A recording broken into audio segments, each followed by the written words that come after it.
What's up, Warriors, and welcome to another episode of the Mental Health Movement Podcast, Voice for the Voiceless. I'm your host, Chris. Thank you guys again for tuning in to the most recent episode with Marsha Earhart. Got a lot of really good feedback, and the new guests keep rolling in, so I appreciate all your support. I just recorded with I believe, a therapist a couple weeks ago, and just recently had um, recorded with somebody who's a nutritionist and also has a degree in psychology. So get ready for those episodes to release. My episode with Brittany drops this coming Tuesday. Can't wait for you guys to hear that one. Today's guest, he is both a poet and an author. His name is Benton Savage. Please help me welcome Benton. How you doing, my friend? Good. How are you? Good. How you doing, brother? Good. Um, yeah, I'm here to talk about my book. Yeah. Yes. Well, it's Um, go if ahead. you can, if you want to turn on your camera again, you can. No pressure. Oh, yes, sir. Yes. There we go. Okay. Yes. So, yeah, I wrote Wrong Side Out, Madness Misdiagnosed. And actually, I wrote it in 2009, Mm, and I wrote it as Wrong Side Out, the bipolar experience. And I tried to get it published in 2009. I was really high on it, and everybody and only a few people had read it at the time. I mean, it's hard to get people to read that kind of stuff. But I did get a few bites. I was living in New York City at the time. I got a few bites, but it never got published. And I was continuing to write other stuff. I kind of forgot about that one, and I wasn't so sure. It's a very honest approach to it. It's not so much a memoir. It's more like in the head as my life goes along. Why I think I should do this when I do that, what I'm thinking, what's my rationale? A lot of that kind of thinking, and a lot of just I'm also the OCD, I'm also extreme OCD. There's a lot of OCD behavior in there. hmm And it was quite a ride. It was quite a Yeah. ride. And you said you wrote that in 2009, right? I wrote that in 2009, and actually I wrote only thing I changed really from it, other than just a little bit of editing, was I wrote from 2011 to 2020 in about 10 pages. It was a lot of repetition, but it was how I finally came to terms with it, Right. which was really well when I finally got the correct diagnosis, Yeah. or what I hope is. So let's talk a little bit about your journey. You had mentioned you had written a book. Many people struggle to articulate their internal experience, what they go through and how to put it down on paper, right?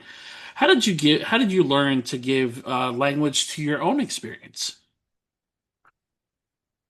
Well, what what I wanted to do when I wrote it was I got out of the hospital, what I thought was my last time, and it was for about 10 years, for about 2009, or it was about I can't remember 2008, 2009. It was right around in there. I was in the hospital a lot. Finally thought I'd been in like a 3 months. Got out of there. I was like, I'm tired of people telling me I'm weak because I need to take medicine.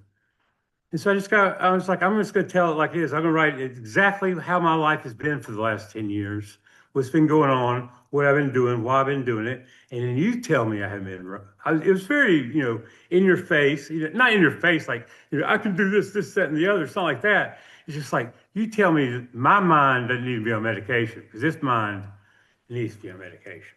Right. And what kind of medication were you prescribed? At the time, I was taking most of that time I was taking lithium, Paxil, and lithium and Paxil.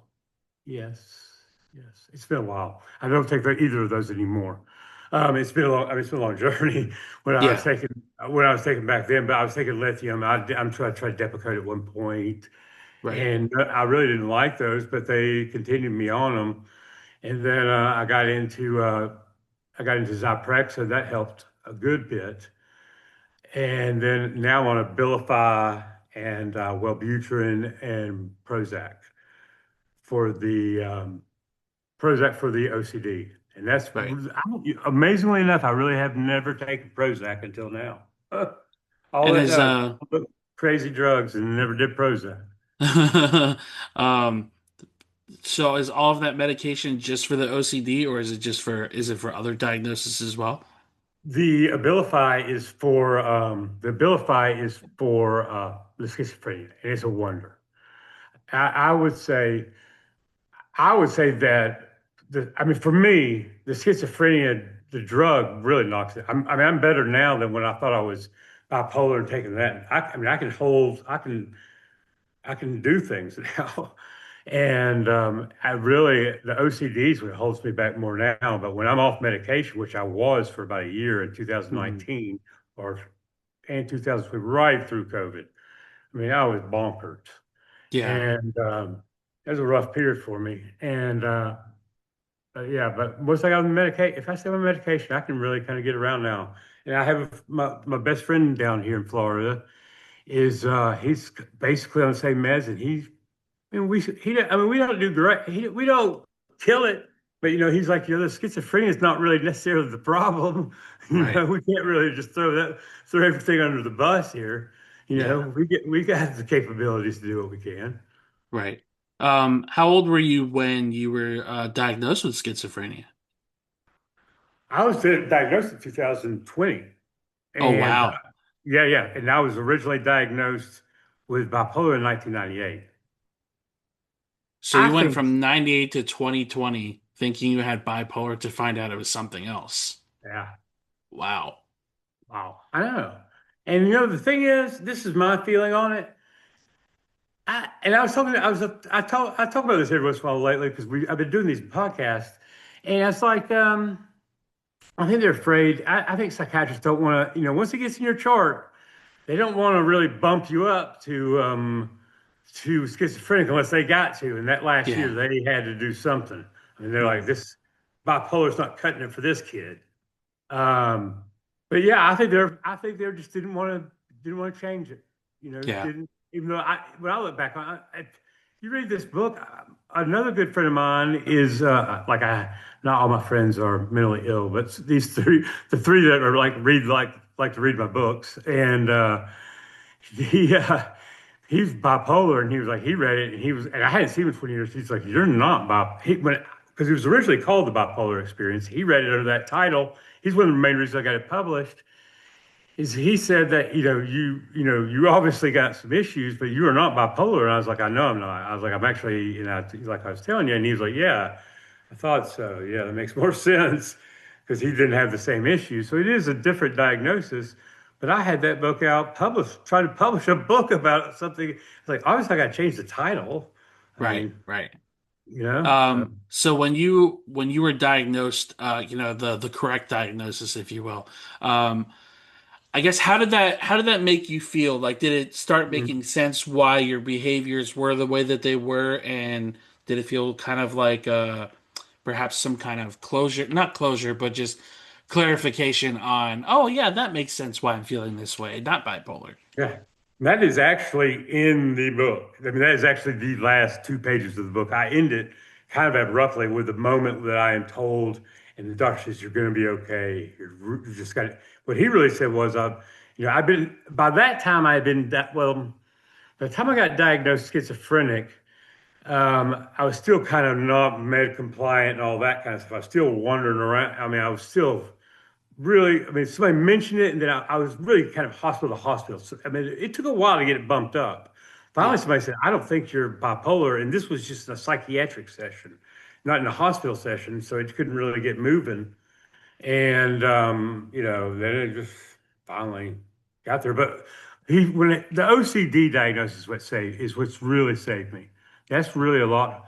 That's really, really mind boggling. But I've had that checkered all over my life too. Nobody ever mentioned it to me either. I don't understand it. I don't understand why people didn't say this to you. Are they scared to tell me? I mean, I'm Yeah. OCD, still OCD to this day. I have my things. It's interesting that it took so long for them to give you the correct diagnosis and not include OCD within that bipolar. I'm assuming those came hand in hand with schizophrenic and OCD. Yeah, and I Yeah, think, and actually, I've done a little bit of reading on it, and it's more. When I thought about it, I was like, God, that's got to be brutal. I mean, that's brutal, Ben. You got it rough. But I think it's pretty more of a common diagnosis than you think with schizophrenia people. I'm gathering that it's, so, is there a there's a reason lot. why it's more common? No, I have no idea about that. I have no idea Okay, about that. I don't know much information on that actually. I just read that. I was like, huh. Maybe I might have even chat GBT'd it or something one time or something. interesting. Hmm. Yeah. So, in your books, I should say, you've written about collapse, rebuilding, and identity. What part of your journey do you feel has shaped you the most? What part? Oh, I tell you what. Well, one thing I really like to say about the is the middle. I've been in a lot of hospitals, Hmm. and it's just amazing. I want to say, I mean, it's just amazing how patient those people are. It's not like it. I mean, it may be, it may have maybe taboo to go in there or whatever the word I'm looking for is. But those people treat you with respect, and they're really trying to help you the best they can. And I would just try to stay away from this. I've done pretty well the last 5 years, and I've tried to fight the stigma. But what's really got me just the medication. I mean, all Yeah. I could, you know, medication and my new thing, staying on a routine. I mean, just staying as keeping the schedule the best I can. Hmm. And It's, yeah. it's good to hear that in the hospitals that, you have the people that treat you with respect. Because I know, rewind the clock 10, 15 years ago, I mean, I've heard horror stories of people that have gone in there after an attempt and just are treated like you're a less than anybody else that's in there. So I love to hear that somebody with your experience in the hospital, you being treated with respect. I've got, Because while you're trying to figure out your diagnosis, you're just trying to get clarity within yourself, and then you have that other support from them. I mean, that's really great to hear. Yeah, well, yeah, it can be rough in those places. I mean, definitely. It's not all fun and games in there. Sure. I mean, I have not always been on my best behavior, but I've probably been in 10 different ones. I mean, Hmm. 8 or 10. So I've seen it since 1998 till 2020. Right. But I did from 2010 to 2020. I did pretty well. I mean, I did better, but I was not doing great. I was still Right. thinking I was bipolar.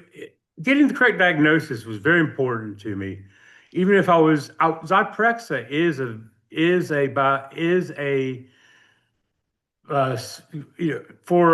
a schizophrenia medicine, but nobody told me. They just said, yeah, we also use it for bipolar. And then finally, I had some doctor who really rattled me. He said, "You're not taking lithium, then you're not bipolar. If you're not taking lithium or Depakote, you're not bipolar." And I was like, well, everybody tells me I am. And she's like, well, and this was in a psychiatric. That was just in a meeting. I was like, huh, what's going on here now? And I kind of freaked out and left. I was down in Key West. I was freaked out. It's all in the book. It's all. I mean, I was really paranoid. Maybe paranoid schizophrenia. I mean, very paranoid at times. Very OCD and paranoid. It's just crazy. And I'm sure those cancel each other out so many different times when you're, just trying to get through your days, and especially when you just got your diagnosis and that's fresh in your mind. So I can only imagine, just the paranoia and the OCD being really heavy on you.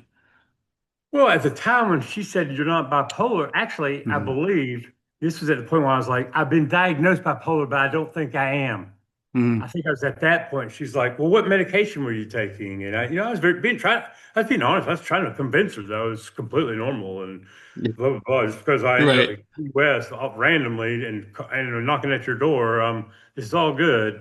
And but yeah, I mean, she's the first one to say it, and I was like, wow. And then about 3 months later, I was hospitalized, and they didn't tell me until I didn't find out. The doctor never did tell me. I saw my discharge papers.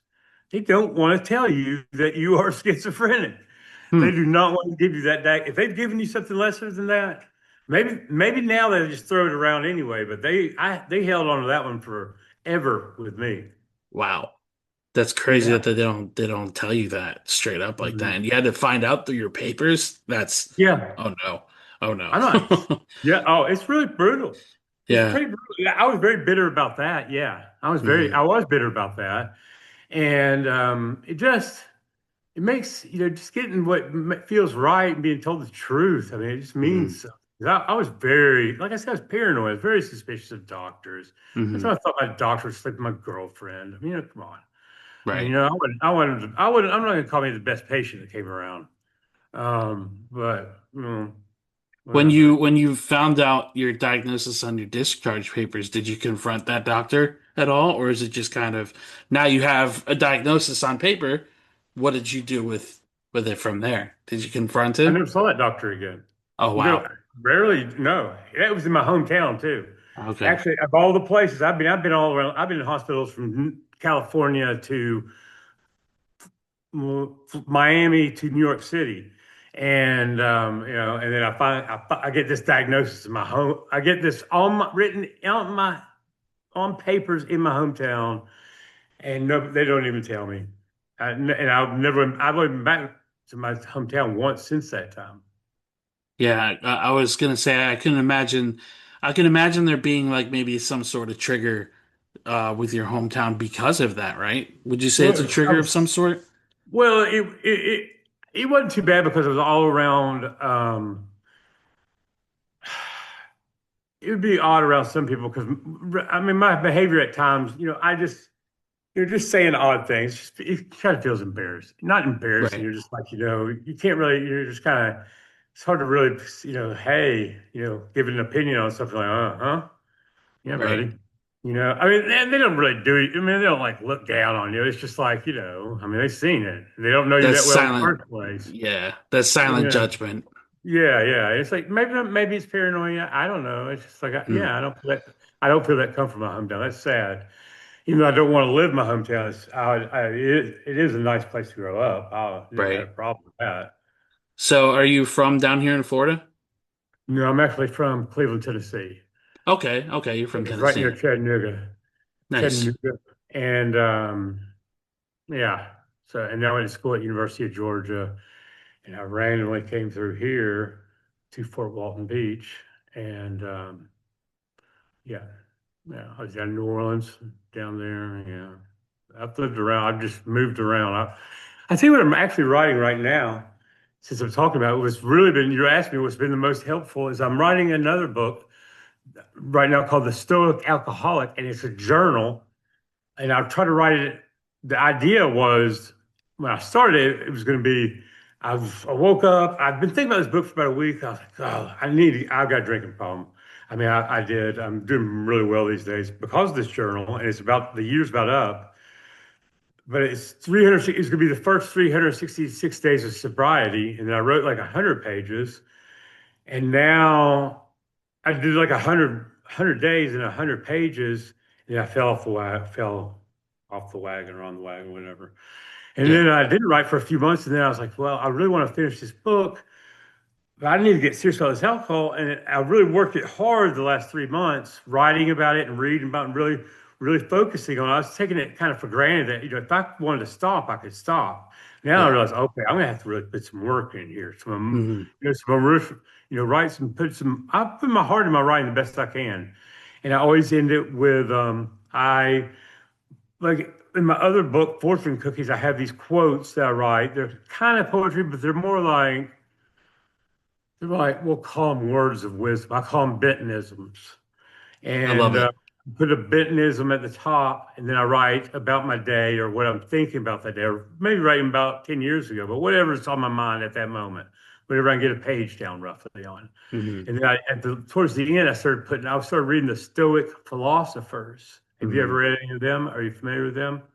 Um, I'm not sure if I've Yeah, heard of them or not. yeah. Well, they're really just logical.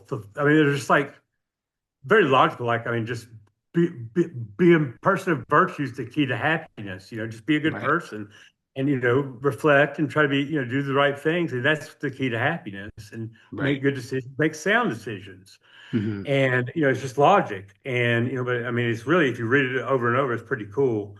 And I see it here and there in popular culture a little bit more these days. I've only been reading about them for a couple of years, but they've been around since around Jesus Christ or so.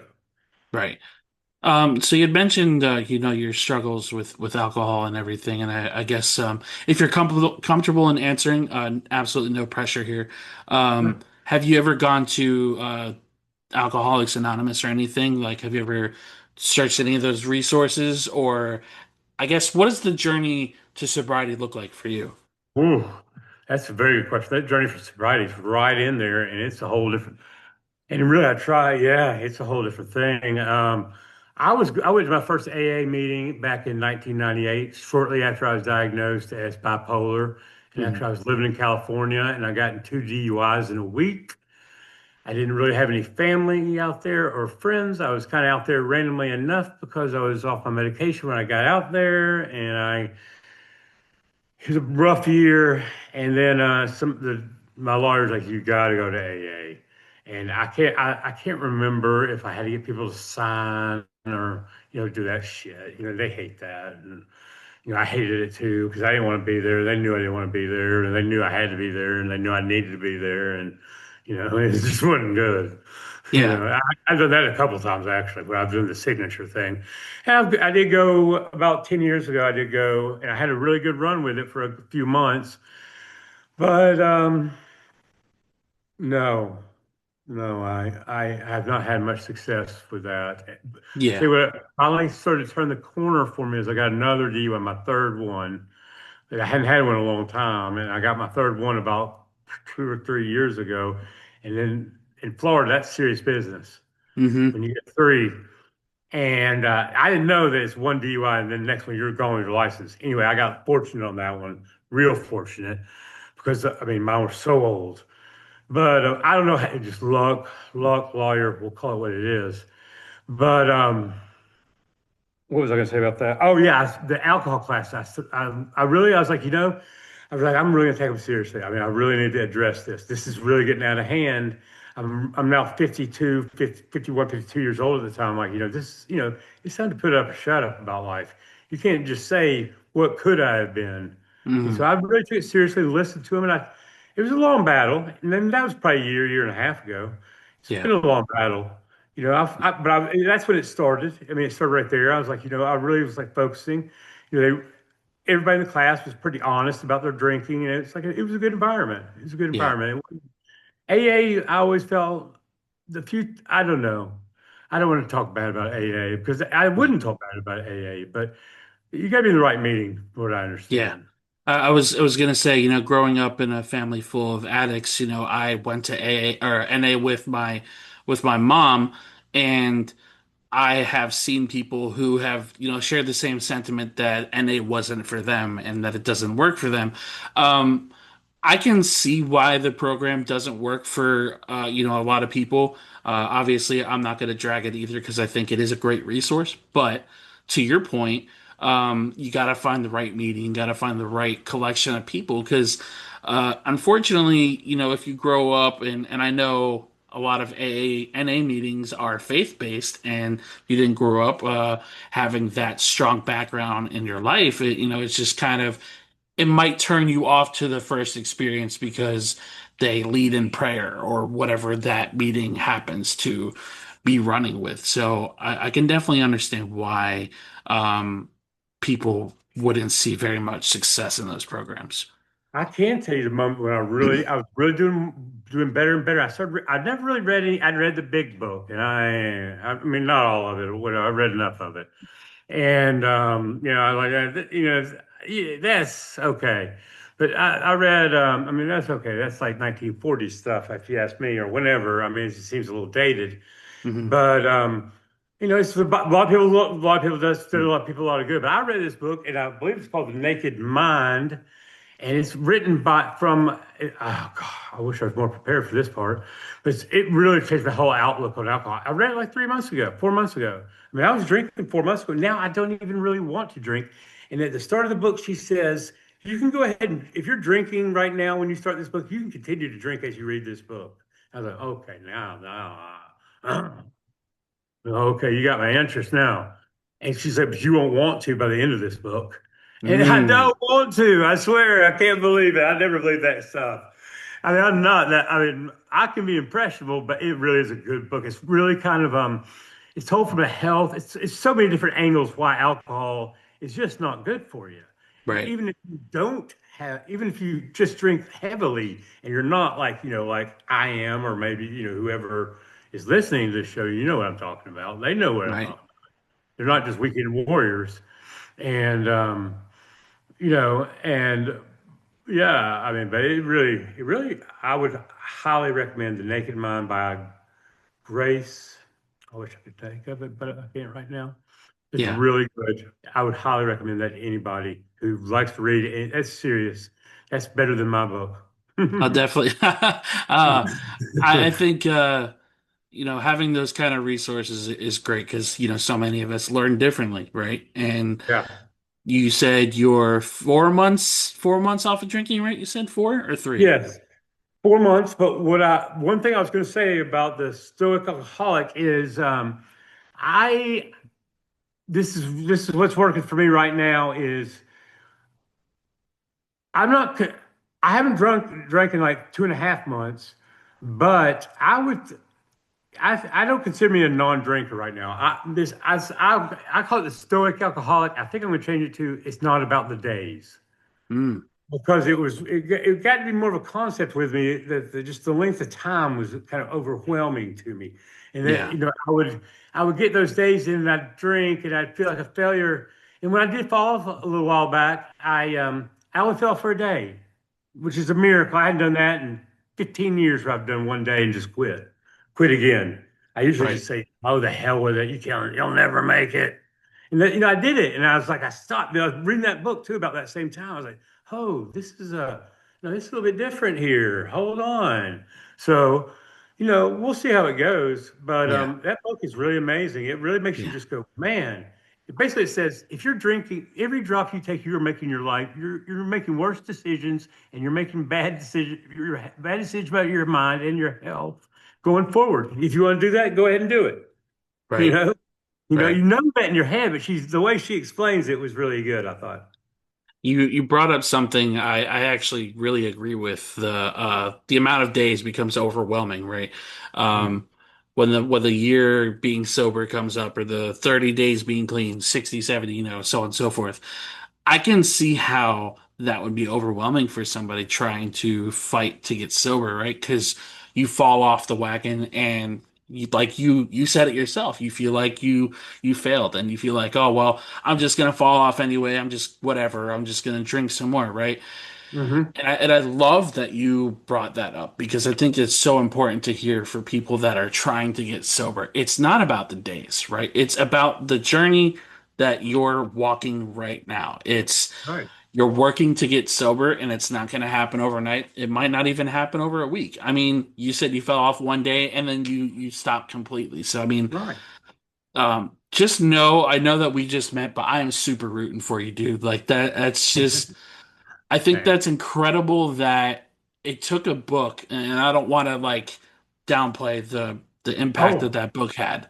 yes, yes. Um, it took a book that was very inspiring for you to be like, hey, like it's not about how many days I'm doing this, it's I'm doing my best. And I think that's something that people like you Yeah. and I need to constantly remind people is we're doing our best to get better, whatever that means for us. And in fact, the author wouldn't go into detail, but I believe she still says she will have a drink every once in a while. She just doesn't really want to very often, Hmm. And I think but that's huge. That's that's huge. amazing. Can you imagine being like that? Yeah. I don't know. I don't, it doesn't really interest me that much, but that's pretty cool if you can Yeah, pull that off. right. That's Um, the thing. so your writing often explores the inner world with, unusual clarity. What emotional or mental space do you need to be in when you write? Like, do you have I guess, a ritual that you do to start writing, or you just kind of pick up a pen and paper and just start writing? Yeah, well, I don't sleep much, and I sleep about 4 or 5 hours a night. So, and I live alone, and I got a dog. And, I get up at like 4 in the morning. Is what I'm saying, and it's just really quiet. And I just get up and I, walk her, and and eat, and then I'd sit down and write when it's dead quiet. Maybe put on a little bit of jazz music or some light music, something really light. Just if I need something to kind of, or maybe something a little faster if I'm really dragging, if I'm dragging. But then I kind of turn off the music and get focused for a good couple hours and just kind of write down. And really, I don't really from now here on out, I'm not going to be writing these kind of self-help. I'm really a novelist and really a fiction writer. Is how I got into this. I did not intend to write this. I mean, yes, it's all good. But no, what I'm really hoping is that this memoir, Wrong Side Out, does well. And it's going to take a year or two because it is self-published there is some extra help in there. It's not like it was in the old days of self-published. They do give you some marketing and give you some help. But there's high hopes for it out there. And I'm getting a little bit of a buzz, pretty good buzz. A lot more buzz than I expected for anything else I've done. So I'm excited about it. And hopefully that'll lead to my other stuff kind of moving along. So we'll Yeah, see. man, and it's I think the most difficult part about, just what we do, what you do, is organically growing, right? It's hard to put our names out there. It's hard to grow. And when you find the right set of people, we start taking off like wildfire. And you had mentioned that your book is already starting to get a little bit of buzz, and I think that buzz could turn into something humongous. So keep fighting and keep doing what you're doing, man. I think it's your story and what you do is so important, man. So don't give up. Thank you. Yeah, of course. Um, what does mental wellness mean to you in practical everyday sense? Mental wellness. What I do in everyday sense, what I do is really the routine is so important to me. I really can't say enough about that. Is just getting a routine and just keeping busy. I mean, to me, that's what it's all about. I mean, as I age, everybody, even the people that aren't like, just keep moving, man, just keep moving, just keep moving. That's the thing. I mean, back in the day, I could be frozen for weeks on the couch.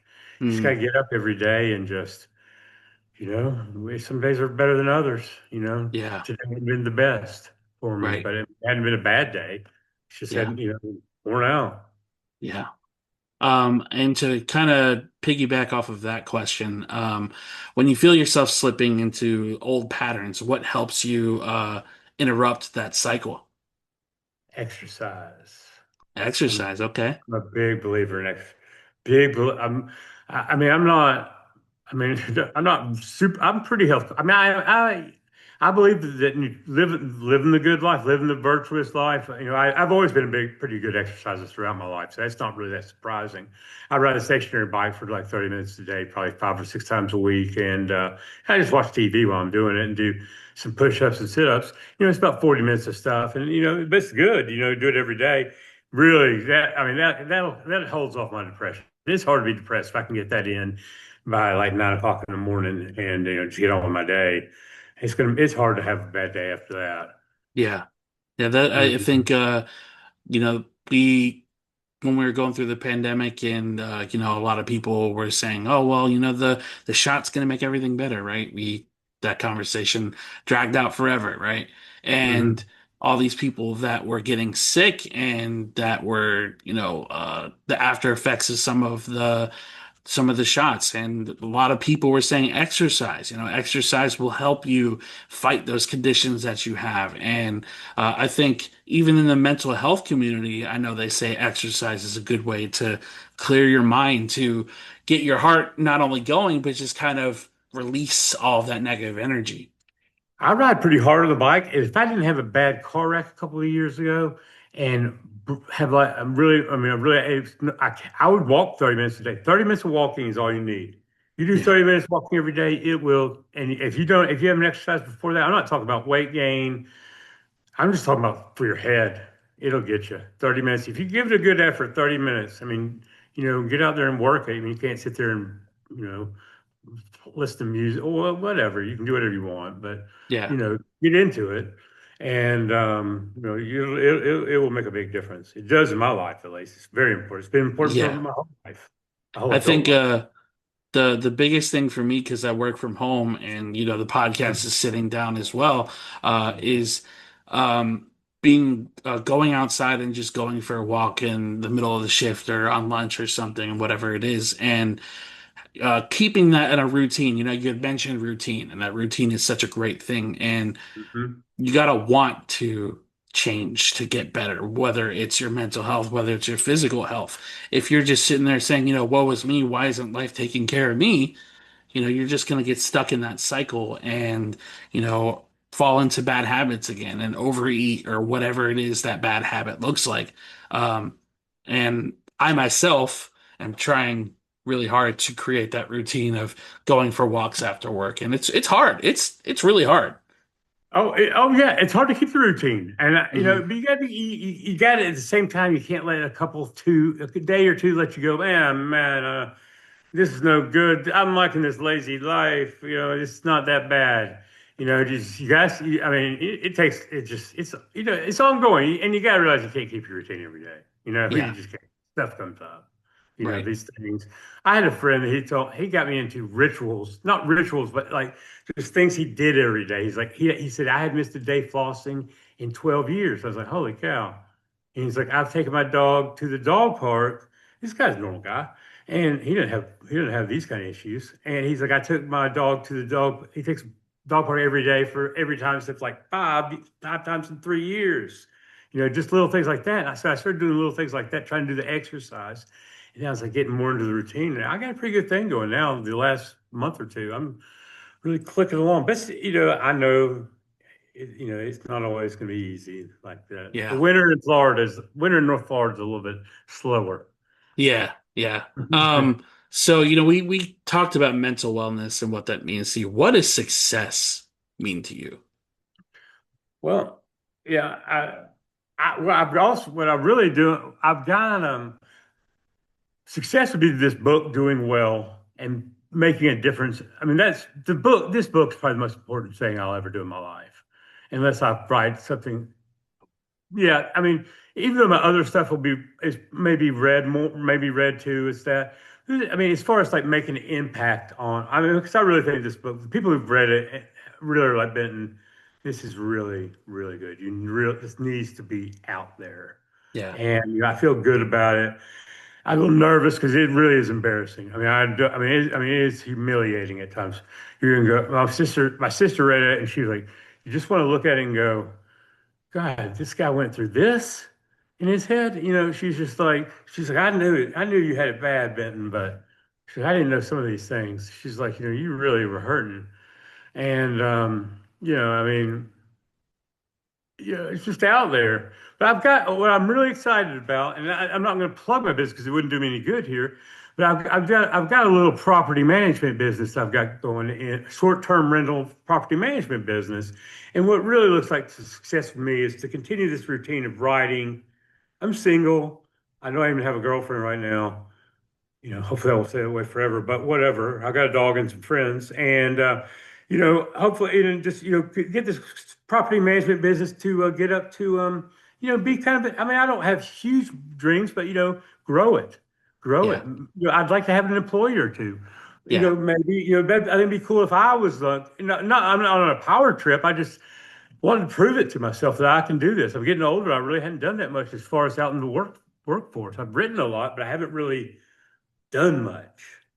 So I just wanted to reply to that just really quick. You had mentioned the book is probably the biggest thing you're ever going to do, right? I just want to say, and I mean this from the bottom of my heart to you, sharing your story is big. Doing what you're doing right now, sitting down and having a conversation about things that make you uncomfortable is big. Don't downplay what you do, man. Honestly, you are probably one of the rawest people I've met in a long time, and you're not afraid to say what's on your mind. And I think that's important.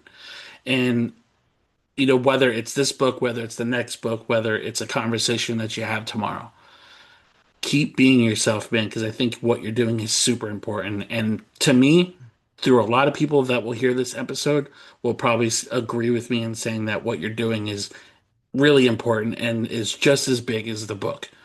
Don't downplay what you're doing, man. You're doing incredible things, and I'm really glad that I got to meet you, man. Because I think I appreciate that. what you're doing is super important, and there's many more successes to come. Well, I will say one thing that, I do, and I do. I've had financial advantages that give me the chances to take chances like this and really put myself out there and go, you know, I mean, I'm not living in, whatever, I'm fine. But, I can take a chance and do something like this. Really make, I'm 50, make something out of my life and really try to make a difference. And hopefully somebody else, maybe it saves them 5 or 10 years of tough stuff. I'm not really trying to be the greatest, but, try to help out when I can. Yeah, And this is one thing I think I've got a good slant on. I've got a wise slant on after 22 years of dealing with it. yeah. Now I'm almost 30, really, 25. Right. And speaking your experience is important. It's important for the people that will hear this that are possibly going through being diagnosed with bipolar that aren't bipolar.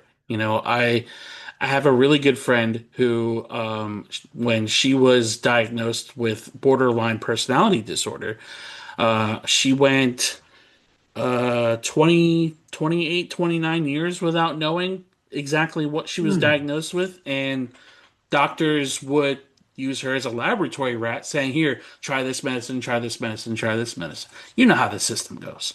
And when Hmm. she was finally diagnosed, her whole life changed. She's like, "Oh, all of this makes so much sense." Yes.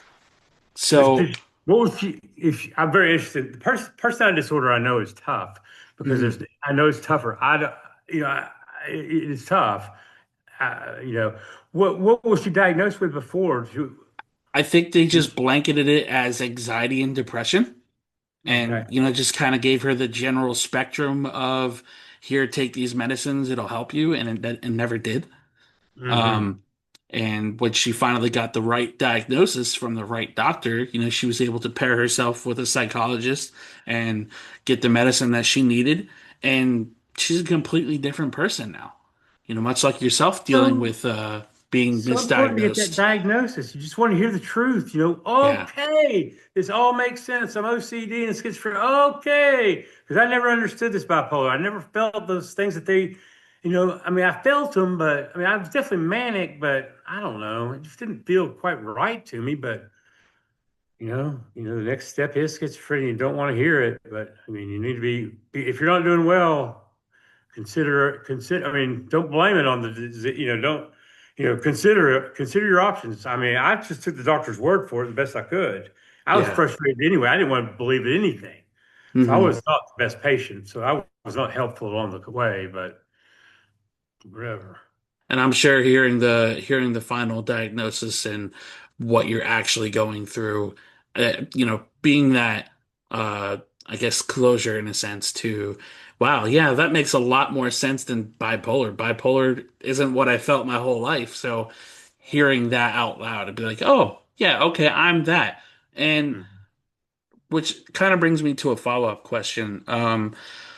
Since you were diagnosed, and I know a lot of people just kind of live that's my identity because it's my diagnosis. What would you say to those people who, I guess, I don't want to say mock their personality after their diagnosis, but just kind of like, this is what I am and this is who I am. That's it. Like nothing more. I really haven't, I mean, for better or for worse, I haven't changed that much. I mean, when I'm good, I mean, when I'm on my medication or just doing, in rhythm with life, I've been pretty much the same guy, outspoken and, I mean, but well, good, I'm single and alone at 50, I mean, I'm joking, of course, but, you need to change. You need to be able to change. But I was stubborn. I was stubborn, and and you shouldn't be stubborn about take your meds. I mean, and if it's not working, just be honest with your doctor. Be as honest as you can with your doctor. Yeah. Tell them what you're thinking. Don't sit there and go, oh, are you thinking about killing yourself? No, but don't be honest, whatever on that question. But when they ask you, just tell them what you're really thinking. Yeah. Not the suicide question is so stupid, when they ask you, just go, "This is what I'm really thinking about right now. This is why I'm thinking it." Try to tell them that, and I think they'll go, "Huh?" Because that's what I did. I saw psychiatrists for New York City. These nerds from the from the Ivy League schools and all that. I'm down here in Fort Walton Beach, Florida, on vacation. I get into the hospital, and some guy with cowboy boots and a cowboy hat. It was an emergency room psychiatrist diagnosed me. So he had me in 15 minutes. And I was like, I've been doing this 20 years. He's like, you're going to be fine. You're going to be fine. I was like, oh my gosh.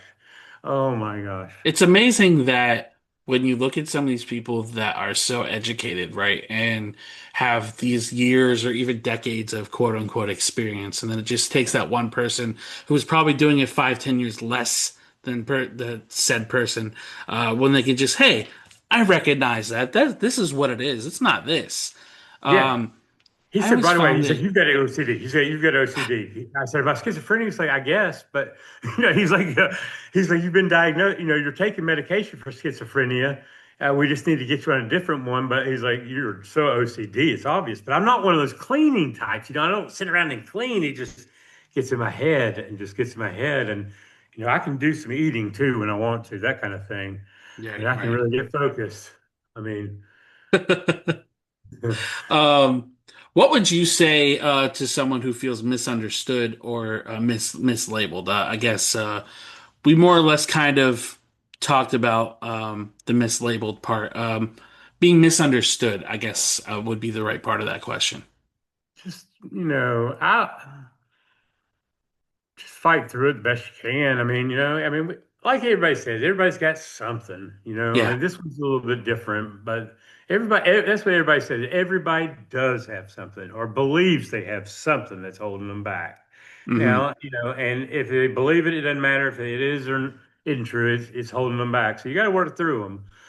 But, just keep your head up and, understand that people they may have had a bad experience with everybody's experience is different.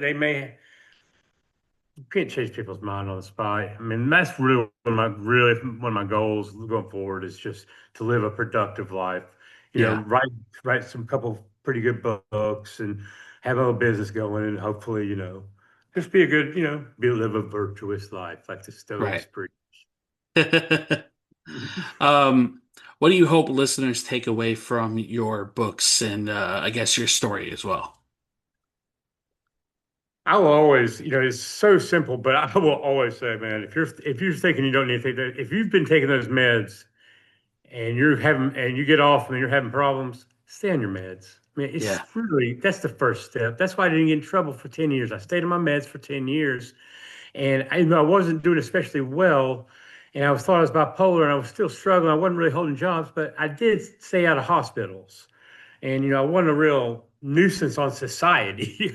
I mean, you go off your medication for a year, you are just you're a menace to society almost. I mean, Right. lucky I'm not in prison almost. Yeah. And you just stay on your meds and just fight through it and just keep on trying to switch the meds, but stay on them. I can't say that enough because I was the worst. I was the Yeah. worst. I mean, I was the absolute worst. My mom was just like, they were the doctor's like, you'll never stay on them anyway. They're like, why should we give you meds? You're never going to stay on them anyway. I'll take them this time. Right. Um, I remember when my mom she wanted to stop taking her antidepressants, and she called me one day. I think it was she went a whole day without taking them, and she just started like tripping out really bad and hallucinating and stuff. And she told me she stopped taking them. I'm like, Mom, you just cannot stop taking them cold turkey like that. You could die. Like, Mhm. you got to be really careful about that stuff. And coming from somebody like myself who has tried medication and it wasn't for me, Mhm. I want to kind of reinforce your statement too on if you're taking medication, and you don't feel it's right for you, communicate that with your doctor or your psychiatrist, and just kind of say, hey, it's making me feel this way and it's not making me feel great. Don't just stop taking them because you will possibly do permanent damage, and you just got to be really careful about that. Well, I can tell to this day, by 5 or 6 o'clock, if I haven't taken my medication, I will not. I will notice, maybe, probably, I will notice. I won't be sure if I took my medication. I'll be Mhm. thinking, something might be off. But by the next day, if I don't, if I decide, usually I just take it anyway. I take it right there. I'm like, be safe. But if I don't, by the next day I know. Unless I'm being resistant to the medication and want to just rationalize this strange feeling that's coming over my body, I'm calling it like living again or something.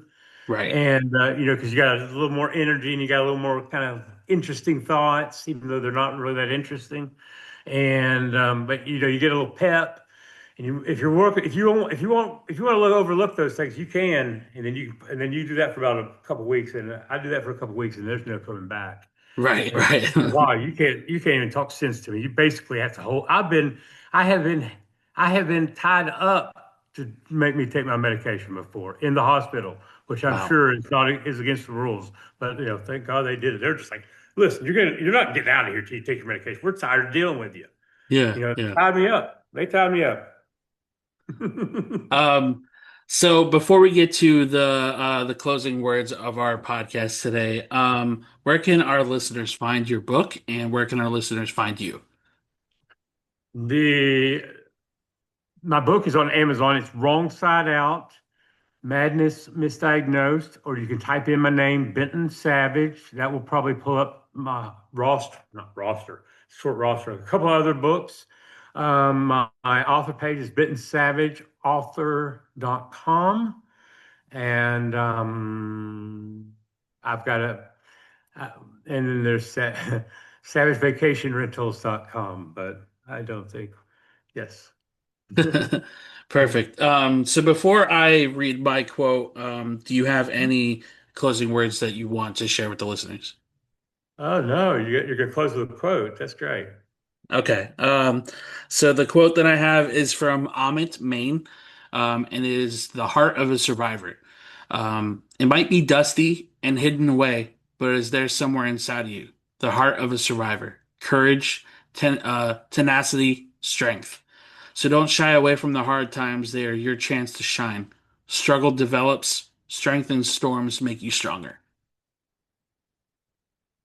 Good. Yeah. I saw that and I was like, Survivor, I feel speaks to so many of us. We're just surviving, right? It's a Yeah. day-to-day battle for all of us. And I felt that was one that spoke pretty heavy to me, especially this last year. So, Ben, I just want to say thank you so much for coming on here, Sure. man. Thank you for having me. Of course, you have been quite inspiring. I'm rooting for you in every single sense, man, and I hope to see that buzz turn into a wildfire because I think you're doing some pretty important stuff, man. So thank you again. Thanks. For all my listeners, thank you guys so much for your support as always. Until next time, be gentle with yourselves and much love.